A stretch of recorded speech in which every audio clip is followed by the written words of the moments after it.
Hi there, and welcome. Jonathan Foust here, and welcome to this short meditation and Dharma talk. I got an oldie but a goodie to share with you. And it's about cultivating the witness, which is one of the main factors of liberation and freedom in this life. So hang on, you may be fully liberated before this thing is over. Um, Before we begin, I always like to acknowledge and some thanks to the Insight Meditation Community of Washington for hosting this, to Glenn Harrison, our producer, Rita Moran, our mindful movement leader. You can join Rita at 6:30 Eastern Standard Time, preparing for this talk at 7:30 Eastern Standard Time. Links on my Facebook page and on my website. I have a newsletter, a weekly that tells you what's coming up, and a couple times a year I send out a whole treasure trove of my best photography. And finally, this is all offered in the spirit of generosity. I have received so much in my training and in my practice from other teachers who have made all of this available freely, which has inspired me to do the same. And part of this tradition also invites you, if you would like to support me, that would be awesome. But your practice is the most important thing. And if you feel like supporting this process, thank you. It's a neurotic way to make a living, is all I can say, but it's a very fulfilling way. Okay. We're going to do a short meditation, and then we're going to explore one of these main factors of liberation. Pretty exciting. But before then, let's calm down. You might like to take a few moments, let your body sway a little bit from side to side, just work out the wiggles. And you might like to bring your attention to everything you can feel.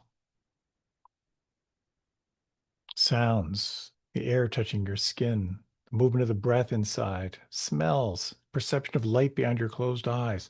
Can you just sense now everything you can feel? Might be helpful to slow this down a little bit.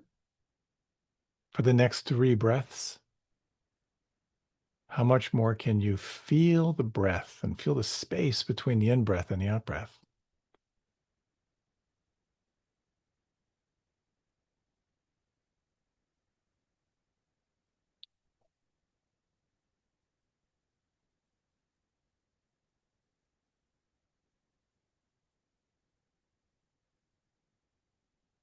If you turn your attention to the sounds, can you identify the sounds closest to you and the sounds the furthest away?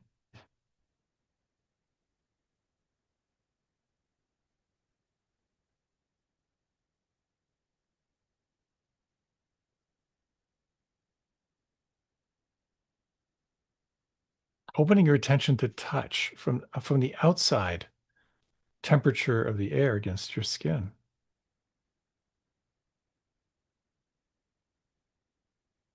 the texture of your clothes against your skin,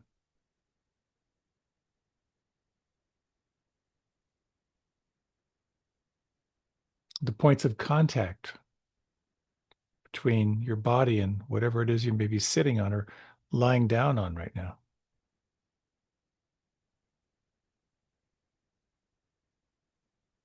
Internally, the perception of any pressure or ease or flow or stagnation or tightness or heat.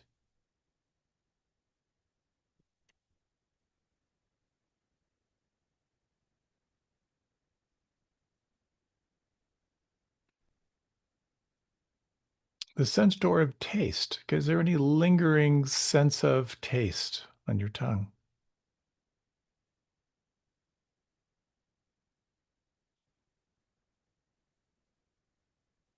Sense of smell. Is there any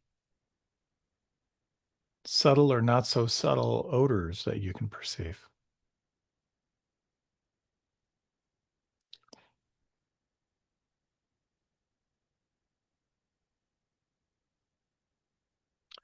The perception of light beyond your closed eyes, if your eyes are closed.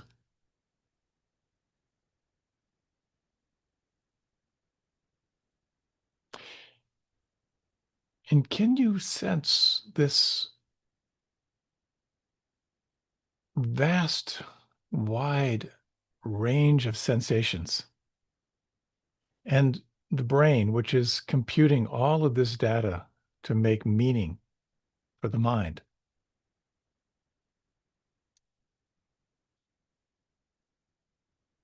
And can you sense whatever it is that it's aware of all of this?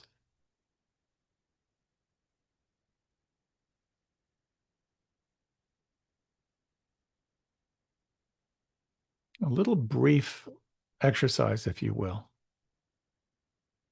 You might bring your attention to either the sound or to the sense of the breath. And for the next minute, notice how much you can feel right at the direct point of contact with those sound vibrations or the felt sense of the breath.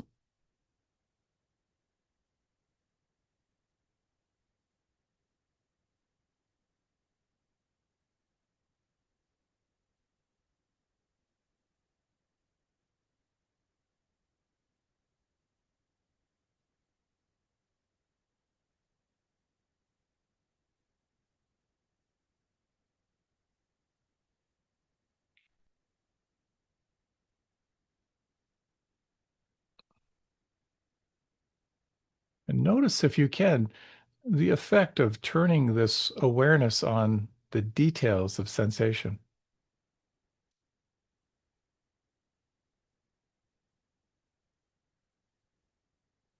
And now, if you would, we'll turn our attention to the other end of the spectrum. If you notice the sounds, notice all the sound vibrations happening right now.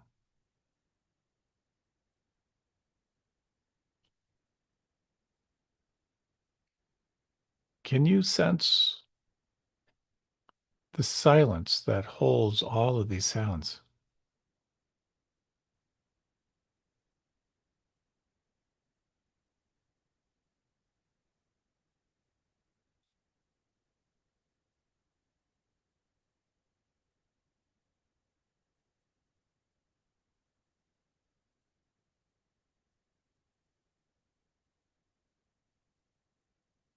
And for the next minute, can you imagine an effortless quality of attention, noticing everything that happens all by itself?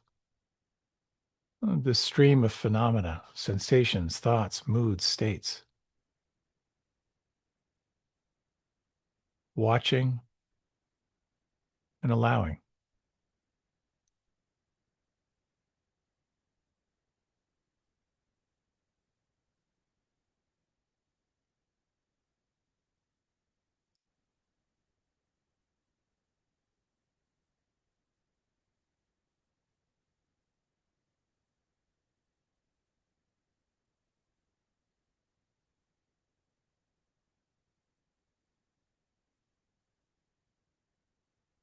If you like, you might gently deepen your breath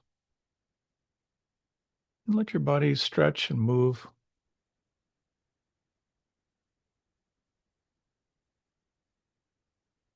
I'd like to share with you this talk from 2020, I believe. And it explores what it means to awaken the witness. And what is the witness? It's your capacity to observe the thoughts and the emotions and the sensations without being captured by them. This form of self observation is profoundly liberating. It opens up space, it opens up choice, it, it can open up ease in the midst of whatever you're experiencing. In this talk, we'll explore how to create the inner conditions that allow the witness to emerge naturally, and how to recognize something called its near enemy, something that looks like the witness, but it's not, and how to sense into a deeper layer of awareness. Witnessing is less about effort and more about remembering what's already here. Please forgive the visuals in this talk. Audio is fine, but it's rather crude and simplistic, way back from way back when. I hope you enjoy. So many blessings in your practice and in everything you feel drawn to in your life. A good number of years ago, I was stung by a honeybee out on a walk. And I didn't know it until later, but I was moving into anaphylactic shock. And as a friend was very graciously driving me to the hospital, I realized that my consciousness was shifting pretty dramatically. My sense of time was getting really, really warped. I could really feel an amazing spaciousness as I felt my life kind of falling away. And I actually had a thought thinking, wow, I'm graduating early here. And that was only my late 20s. And an interesting thing happened. I remember we pulled into the hospital and I lost consciousness. And the next thing I remember, my awareness was on the ceiling. And I was looking down at 6 people working on this body.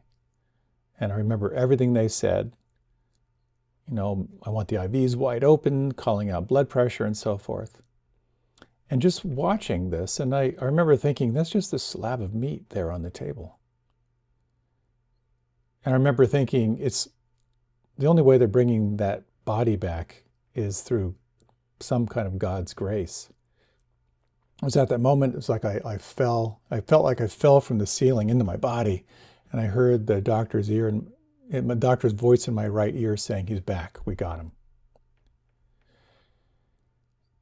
That experience was really quite transformative for me because it really brought to mind, where was my awareness? What happened there? My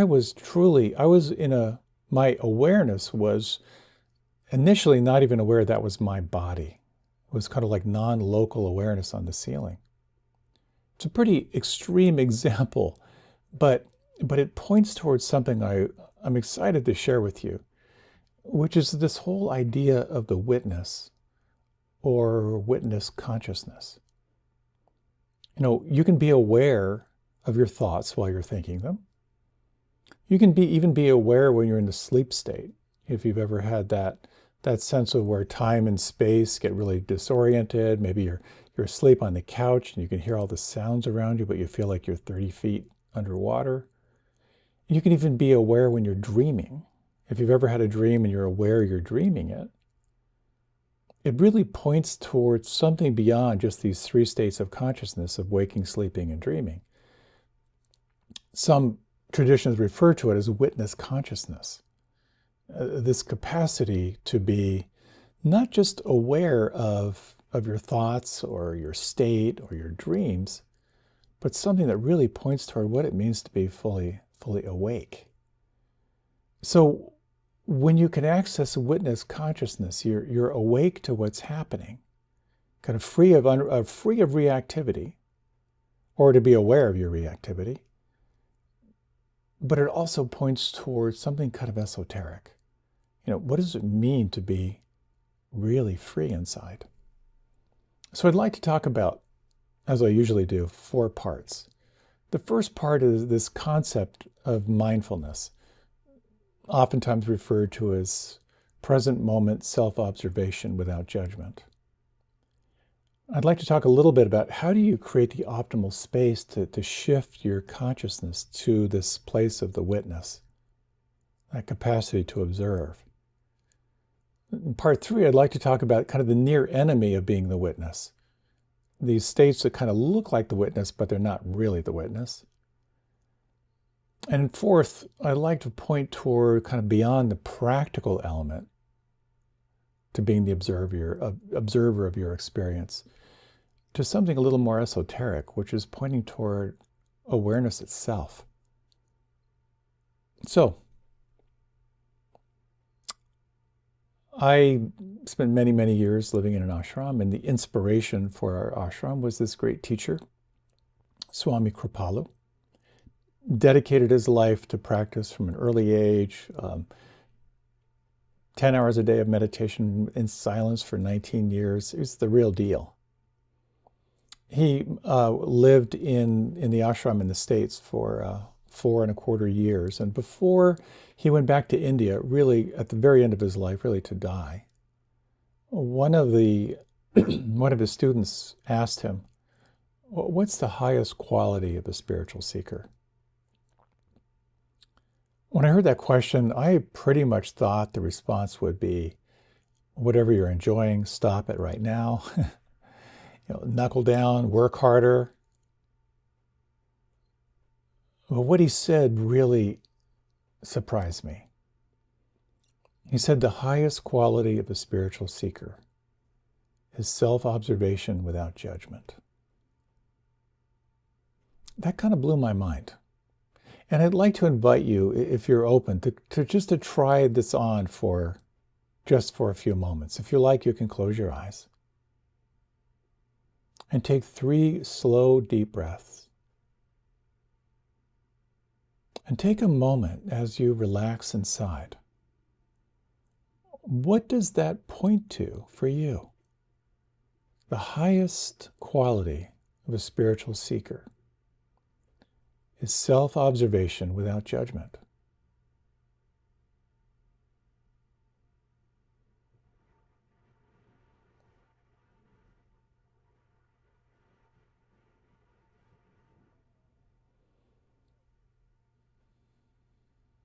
And you might deepen your breath. And just take a moment to sense the imprint of that inquiry.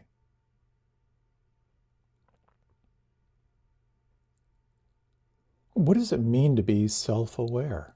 We're turning awareness toward our inner experience. As we often say, meditation is not about stopping the mind. That's crazy. But it's about noticing your mind and noticing how you're relating to your mind and to everything else. And there's a very interesting thing. As you observe the mind and as you observe the body, as you observe the phenomena that arise in your inner world, there's a very interesting little thing here, an interesting model about the triune brain. And some argue that the triune brain is a myth, but nonetheless, I think there's really something here. It's sort of the reptilian brain. And this is all about self-preservation. This is my rock, get away. This is my space. It's all about preserving the organism. And then there's the mammalian brain, which is more relational. It's more around tribe. It's more around feeling. And then there's this interesting thing around the prefrontal cortex. This is sort of like the evolving brain. I love what Robert Thurman said, how meditation is an evolutionary sport. And when you practice meditation, you're kind of cultivating this quality of self-awareness. This is the whole quality of where self-soothing comes in. That when there's alarm in your system, oh my God, I have this horrible conversation that I have to have next week. It's like the prefrontal cortex that goes, well, wait a minute, you've gone through this before and you've survived. It's going to be okay. There are strategies that you can use, and that sense of awareness of self, awareness of other, that quality of mindfulness, that's part of the evolving brain. If we don't have that self-awareness, then we are completely locked into a life of reactivity. Then your life is nothing more than moving away from pain or imaginary pain and moving toward pleasure, even if it's imaginary pleasure. And then we're just caught in this cycle of never-ending reactivity. That's the bad news. And the good news is that this practice of meditation is so powerful for most of us. It is contraindicated for certain states, but for most of us, it changes your physiology. When you are in a state of relaxed alertness, your physiology tends to move into a greater sense of homeostasis. Your emotional equilibrium becomes much more strong. Things knock you down, but more quickly you kind of come back to center.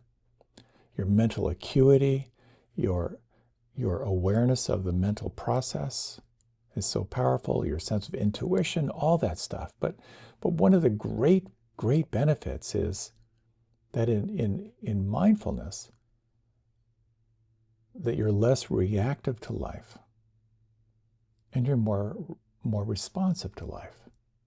The gap between stimulus and response opens up through this practice of meditation. Stuff happens, but that little gap makes all the difference between how you respond to life. So accessing this sense of the observer, the sense of non-reactive, non-judging awareness, it sounds great. And sometimes it's really, really easy.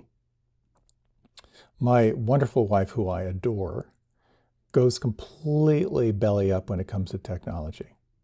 And so I've sort of trained that when I hear a scream from her office on the other side of the house, that I can wander in there and I can see how she'll be completely frustrated around a solution. And while I'm no technological whiz, I have a little more of a background and a brain that kind of works with that. And so quite often, and this is an endless source of frustration for her, she will be caught in some problem, completely reactive, and then I can walk in. Sometimes I can diagnose it between 3 and 5 seconds and click a few buttons, and the problem goes away. So I have that sense of the witness, and she doesn't. And believe me, it gets reversed in other situations. So sometimes you have access to seeing clearly and problem solving, and sometimes you don't. And the question becomes, how do you cultivate that sense of the observer? Quite often we are chronically around doing. And so we have some identification with who we are as the person getting things done. We're attached to the results. And because of that, you get frustrated when anything gets in your way. One of the most powerful retreats that I've ever done, I've shared this before, and I'll just give you a quick summary, was in my never-ending quest for self-improvement back in my ashram days. A teacher came in by the name of Rishi Prabhakar. And he led our whole community into a retreat. And I was very much in those days very into yoga and very into the practice of doing and manifesting. So yoga has a tendency to sort of feed this part of your mind that's around becoming stronger, becoming more flexible, comparing how you're doing compared to others, using concentration, the dharana practices, and cultivating, manifesting states of consciousness.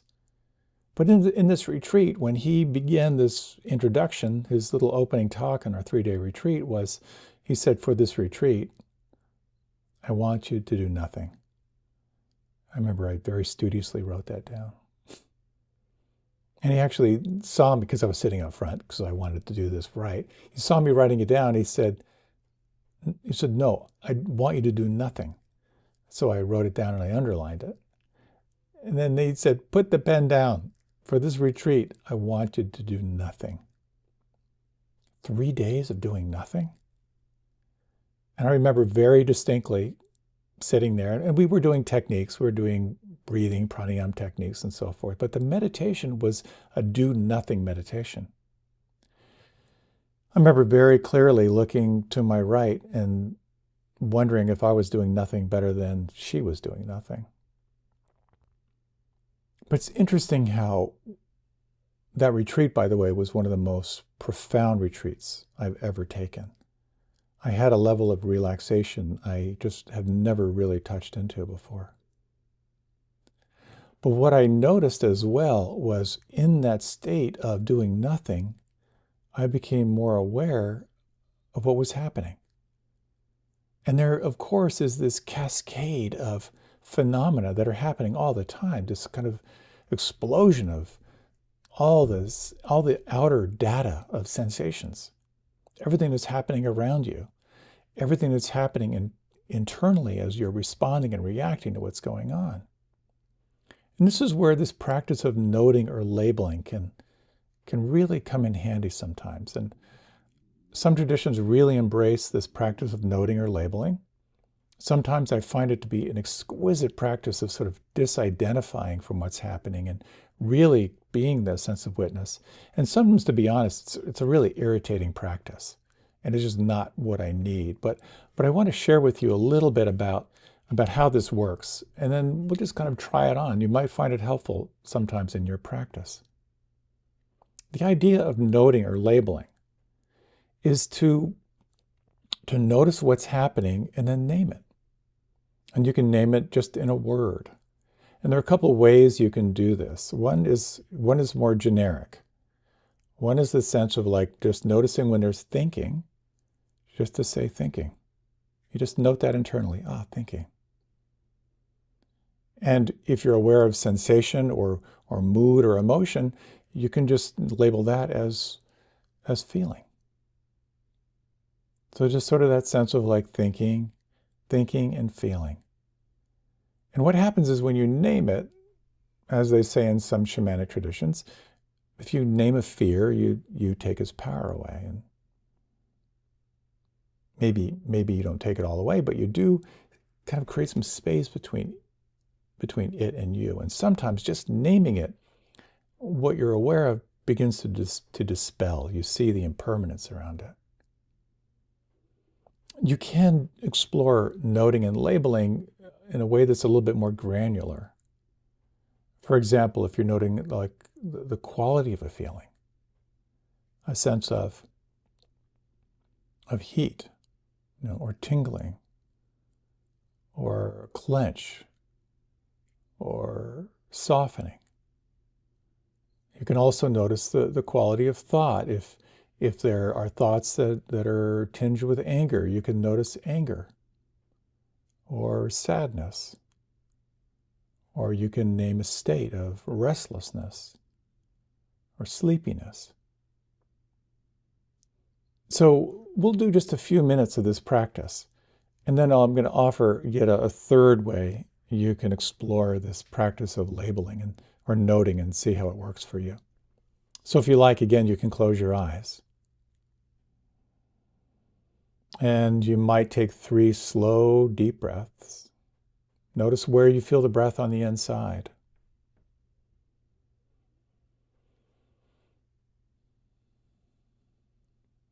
And sense if you can take this seat of the witness, your capacity to observe. And for the next minute or so, notice if you can just label or note your experience. Again, it might be just generic, just simply thinking or feeling, or you might get more granular and name a little more of the detail of what you're aware of.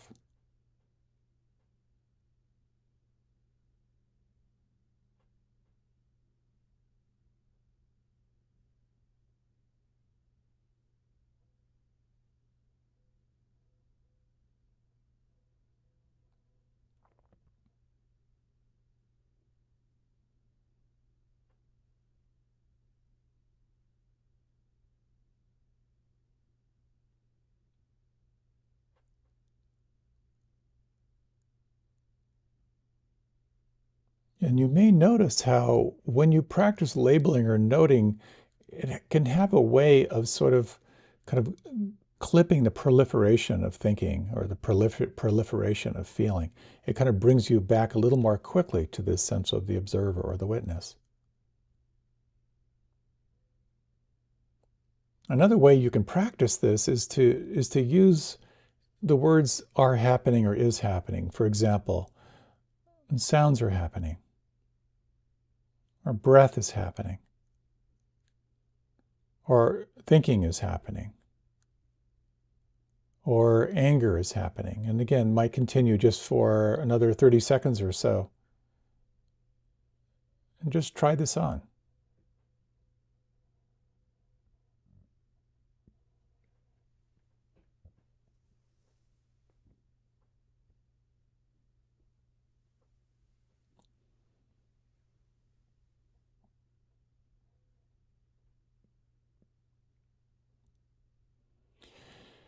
And if you like, now you might deepen your breath again. And if you like, you can let your eyes open, or you remain with them closed. No one's watching. And just take a moment to sense the kind of the impact or the imprint of that practice of labeling or noting. And you may find that by naming what's happening as it's happening, it can reinforce the sense of the witness. It can sort of help you sort of disidentify or release from what's happening and create a little bit more space, there's a little bit more of a gap. Now, there are a couple of things here. When you really begin to pay attention to what's happening and you really begin to name it, it's important to kind of bring to light something referred to as the aggregates. And this is a whole talk unto itself, but just a very, very brief overview is that when you really take this stance with the witness, what do you notice? And again, don't take this for gospel. As the Buddha said, don't believe a word of what I'm saying, but try it out and see if it's true for you. So the one thing you'll begin to notice when you take this seat of the witness is the whole realm of what we can call form or body. And this is just the physical stuff that's happening. Now, form, your body is kind of composed of four essential elements. There's earth, the bones. There's fire, which is the kind of the life force. There's water, all the fluids. There's air that's moving through. But this has to do with the very tangible sense of form, what you can taste, feel, touch, and smell. And now what happens is, kind of rising out of form is this whole realm of feeling. And you'll notice when you really drill down to your moment to moment to moment experience, is that feeling is going to have three essential qualities. There's the feeling that's pleasant, the feeling that's unpleasant, and then the feeling of neutral, of everything in between. And what arises out of feeling is perception. And this is kind of the mental and the sensory process that registers and labels what's going on. It's the perception of shape, of color, emotion. That's the filter of perception. And then rising out of perception are all the mental fabrications. This is the process of your mind constructing a story, making up a story about what's happening, the kind of the mental imprints that are going to initiate some kind of action. That is to say, if it's unpleasant, you'll want to nuke it. If it's pleasant, you want more. If it's neutral, you get bored and you want to shift your attention. And then arising out of mental fabrications is what we call consciousness. It's the awareness of what's happening. It's the awareness of how you're relating to it. It's kind of the discrimination between all these interconnected elements, kind of seeing the relationship between form, feeling, perception, and mental fabrications. You get to see the whole game here. There's a lot going on. And I love that Daniel Ingram talks about this whole thing of how many notings per second can you cultivate, which is kind of crazy when you think about it. In 1 second, how many distinct slices can you observe in your experience? Form, feeling, perception, the mental fabrications, the consciousness of the whole deal. There's so much going on when we really, really pay attention. And it becomes a question of well, then what's the function of all this? And on one level, the function of consciousness is self-preservation. There's a very large part of your psychobiodynamic here that's all about not dying. Don't die, and let's keep the species going. It's kind of how it helps you navigate the world skillfully when you know what you want. Consciousness helps you move toward what you want as skillfully as possible. And you can even take it beyond there and really think, well, maybe the function of consciousness is to wake up to itself, to wake up to reality. And this becomes very, very interesting, at least to me.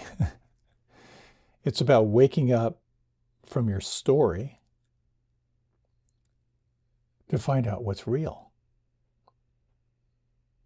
You may have heard that phrase, it feels real, but it may not be true. Where we're completely identified with a feeling or an emotion or a concept, but that may have nothing to do with reality. And so this practice, this transformational journey through meditation is about deconstructing our false sense of who we are and getting more in alignment with reality. This enthusiastic, wholehearted cooperation with reality. And about 15 years ago, I left my community that I was part of for 25 years, and I was very identified.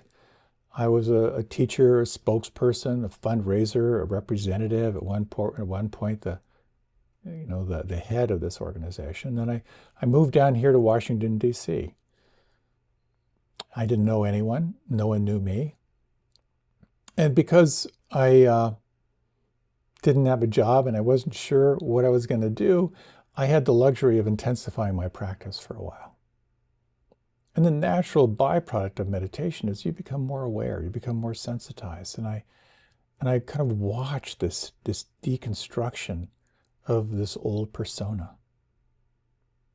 The community I left, where I was a leader, I remember talking to someone down here in DC, and they asked me what I did, and I said, "Oh, well, have you ever heard of Kripalu Center in Western Massachusetts?" I said, "No." I said, "Well, that place you never heard of, I was somebody there." I got to watch the identification, the clinging to this guy who had an identification somewhere else.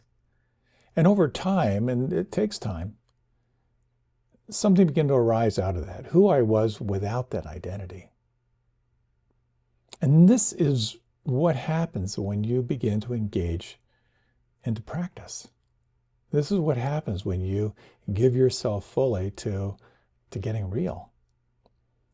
The witness, the observer, helps you deconstruct what is false and become more clear around what is true. Here's what Sri Nisargadatta, this beautiful non-dual teacher, says. In the mirror of your mind, all kinds of pictures appear and disappear. Knowing that they are entirely your own creations, watch them silently come and go. Be alert, but not perturbed. The attitude of silent observation is the very foundation of practice. You see the picture, but you are not the picture. So we're doing this all the time. We see the picture. The question is, do we believe the picture? Or can we recognize that we're not the picture, but we're the one who's aware of the picture? You begin to see not only what's happening, but the lens through which you're perceiving your experience. And there are three basic lenses, three basic filters that are like contact lenses, and you don't even know you're wearing them.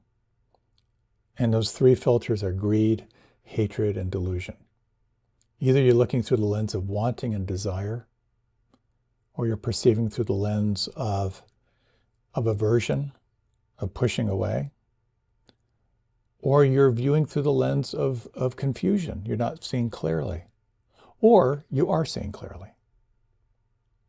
So cultivating the witness can be so, so powerful. And as I'm aware of self-observation, I'm also aware that I don't have a lot of time left, and there's a lot more I'd like to say about this. So if you take this sense of the witness, it's a very interesting thing. I remember someone told me they were on retreat, and they could really feel this sense of just noting, that sense of labeling, like, oh, a thought is happening, feeling is happening, thought is happening, feeling is happening, sadness is happening, wanting is happening, hunger is happening, etc., etc. And their experience started to become very mechanical. A very kind of sense of like it's all just cause and effect. It's just karma, and I'm just watching the wheel of karma, and it's very, very cold. And this person said they could really see, like, okay, so this is reality. Everyone dies. Whatever we focus on, we tend to get identified, and we become that. And there was a level of indifference that started to arise out of this sort of like cold view of life. Witness can lead to a sense of equanimity. And equanimity is a sense of steadiness. In the midst of everything that's changing, here's this kind of unbroken sense of, I'm aware of this, I'm aware of that, I'm aware of that. But the shadow side, or the near enemy of that, is like a lens of not caring, a lens of indifference, a quality of disconnection, or kind of a loss of feeling. And perhaps you can sense that sense of, it's all happening, there's nothing I can do about it, just let the wheel turn, who cares? So what's interesting here is if you become aware of indifference, and at some point you'll become aware of like, oh, I'm kind of viewing through a lens of disassociation. I'm actually disassociating from my experience. And again, this is a natural part of the process. When you become more aware, there are two fundamental fears that arise, from what I can tell. When you take the seat of the observer, one is a fear of, I'm not going to feel anything. I'm just going to be this cold, indifferent observer, or I'm going to feel too much. I'm going to get overwhelmed by the challenges, by the shadow of life, by my fears. Inevitably, if you stay with the practice, you'll notice there's another wing that begins to arise. The witness can really heighten the sense of wisdom. Okay, this is what's happening. I see it as it's happening, and I can actually perceive the filter through which I'm perceiving. But another wing begins to arise, and this is the wing of compassion. This is the wing of the heart that can hold it all. And it's so, I can't think of a better way to articulate it than Sri Nisargadatta. When you really look, even through the impartial eyes of the witness, this other wing begins to come alive. And here's what Sri Nisargadatta said. It's hard to say Sri Nisargadatta without sounding intoxicated. But here's what Sri Nisargadatta said. When I look inside and see that I'm nothing, that's wisdom. When I look outside and see that I'm everything, that's love. And between these two, my life flows.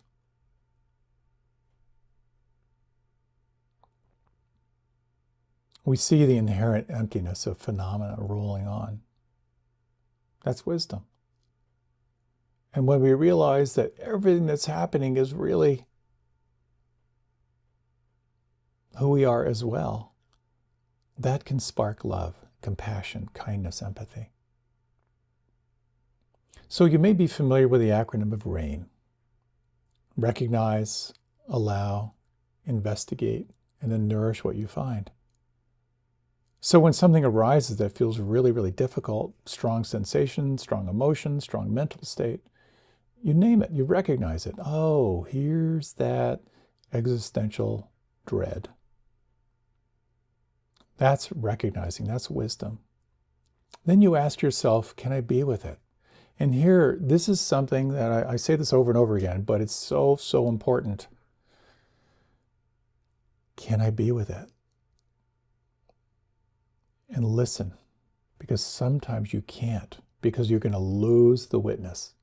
You're going to get re-traumatized. You're going to get flooded. You won't be able to be the observer. You won't be able to move into the investigation part of the practice. So sometimes you can be the witness and sometimes you can't. And in practice, particularly when you're diving deep and you're deconstructing who you were, you can't do it. So it's very skillful. Change your attention, shift your focus. Another time when the conditions are different, you may be able to take that perspective of the witness. But the more you pay attention to the witness, the more you will also notice that you are reacting all the time. All the time. Remember once I was at an airport and I walked by one of the bars in the airport and they were playing a football game. There's a football game. I just sort of paused and I looked at it. I don't even know who was playing, and I noticed, why am I rooting for that team? I don't even know who they are. We do it all the time. Awareness doesn't really care, but it's our conditioning that cares. Greed, hatred, delusion, or confusion. And so there's something very powerful. When you look through the witness, these two wings come alive, you begin to see more objectively. You can begin to even sense someone's point of view when you take that perspective of the witness. Oh, here's what I feel. Look, I wonder what the other person feels. The witness opens up all kinds of possibilities. And there can be this sense of, at least in my own practice, of like, oh my gosh, it's about developing the witness. That's what it's all about. If I can be the witness, I can be with anything. And yet, it opens up another question. Is there anything beyond the witness? It's kind of an age-old question of like, well, what is and where is awareness? And there's this concept of the homunculus, and this concept, through the ages of this perfectly formed you inside, like a self within the self, who's kind of observing and who's aware. And I'm really sorry I'm short on time. I've only got about 5 minutes left.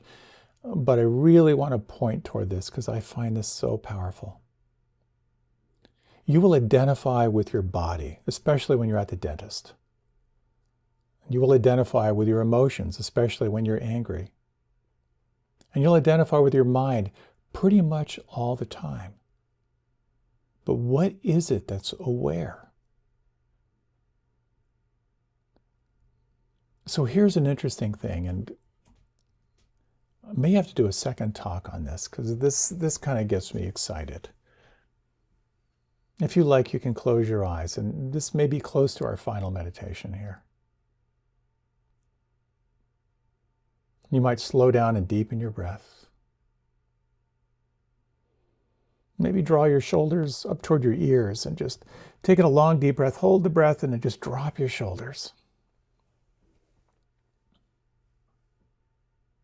And let yourself just take in these words from Sri Nisargadatta.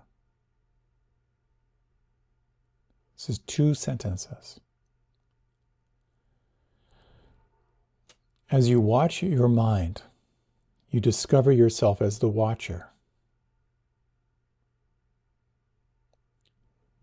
When you stand motionless, only watching, you discover yourself as the light behind the watcher.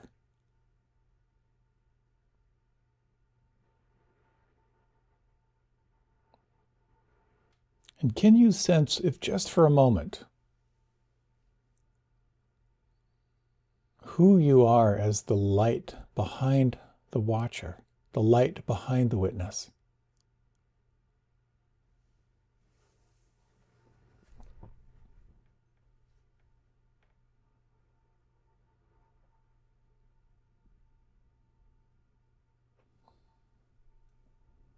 As you're ready, you can deepen your breath. And if you'd like, you can open your eyes. When I woke up on the ceiling in the emergency room, looking at 6 people working on this body, I was not aware of myself as a body. I wasn't aware of myself as even my mind. I had that glimpse into this kind of expanded sense of awareness, what we could think of as like non-local awareness. And then I kind of dropped into, oh my God, this sense of non-local awareness is suddenly localized. I'm back in a body. I'm back in this persona. Taking the witness can be a very, very powerful way to cultivate more happiness. When you're the observer, you become much more aware of not only what's happening as it's happening, but the filter through which you're perceiving it. It opens your capacity for empathy, because when you're not identified, you can imagine what the other person feels, what the other person needs. And that has a profound way of opening your heart and cultivating a greater sense of wisdom and compassion. But when you can sense the light behind the witness, the light behind this, then you're turning your attention to the mystery. And you can't force it. All you can do is relax and observe, and relax and observe even more. So let's close with a short little reflection. If you like, you can close your eyes. And again, as you take 3 slow, deep breaths, let all of your attention experience the breath and feel this quality of gathering. You're gathering awareness in the here and now.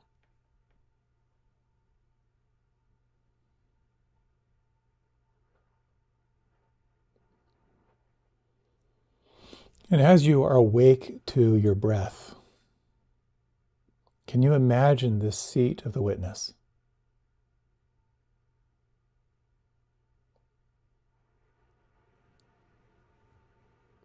Can you just sense the lens through which you're perceiving your experience? If there's any sense of wanting, any sense of aversion, any sense of confusion,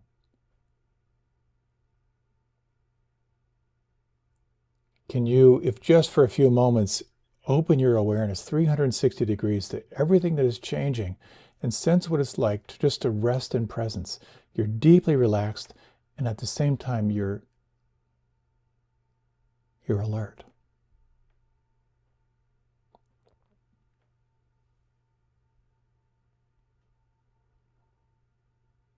And can you imagine, if just for a few moments now, of what it's like to deeply relax? And can you imagine, and can you sense the light behind the witness, the awareness behind the witness?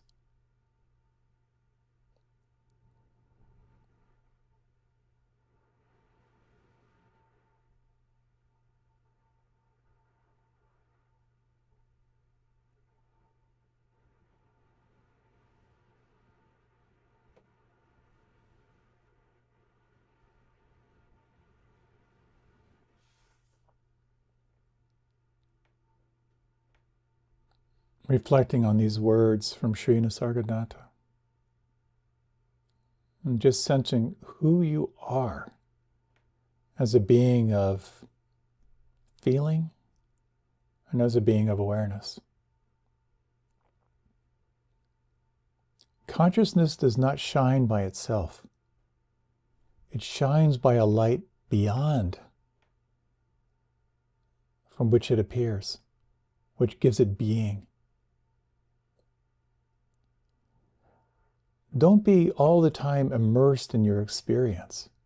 Remember that you are beyond the experiencer, ever unborn and deathless. Remembering it, the quality of pure knowledge will emerge, the light of unconditional awareness.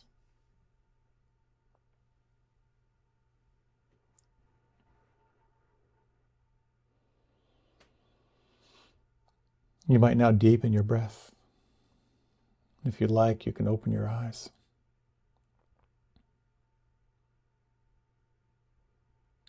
Being the witness, being the observer, has got tremendous practical benefit.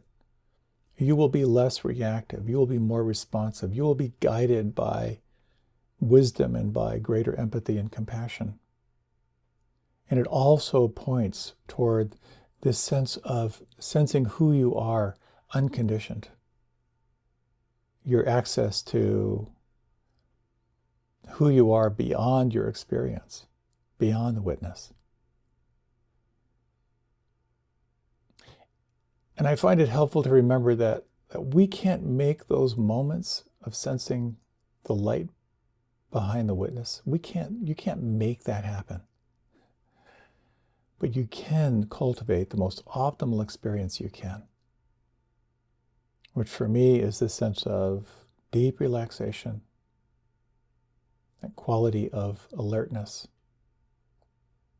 and that deep, deep sense of curiosity, the willingness to open to the mystery. I hope you found this helpful.